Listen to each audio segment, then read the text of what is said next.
Okay, so this video will be on practice with solving angles using sine, cosine, and tangent. Okay, so here's the first problem. Take a minute, pause the video, try it on your own, and then come back. Okay, welcome back. So the first thing I'm going to do is I'm going to label my sides. So if our theta is right there, I'm going to label this as adjacent. And I'm going to label this side as the hypotenuse. Okay, well now I want to think about the best trig ratio to find this angle right here. Well, I know that cosine is equal to adjacent over hypotenuse. Well, those are the two sides that I have, so I'm going to use cosine. I'm going to have cosine of theta is equal to adjacent, which is 10 over 5 over the square root of 13.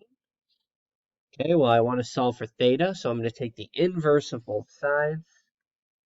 I get theta is equal to inverse cosine of 10 over 5 times the square root of 13. Okay, then I'm going to go to my calculator. I'm going to plug that in. So we have 10 over 5 times the square root of 13.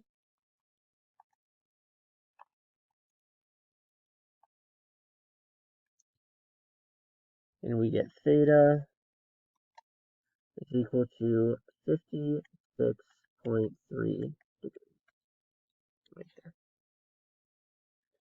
Okay, there's the first one. Second one, go ahead and pause the video, try it on your own, and then come back. Okay, welcome back. I'm going to again label my sides first. So here's my opposite. Here's my hypotenuse.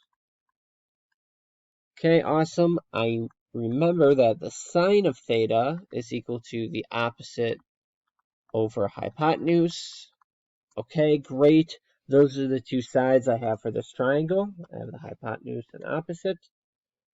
Okay, so I'm going to use sine of theta is equal to 2 times the square root of 10 over 11. I'm going to take the inverse of both sides, so I have theta is equal to the inverse of sine of 2 times the square root of 10 over 11. Plug this into my calculator, so I have the inverse of sine of 2 times the square root of 10 over 11. This gives me 35.1 degrees. Okay, and that's it.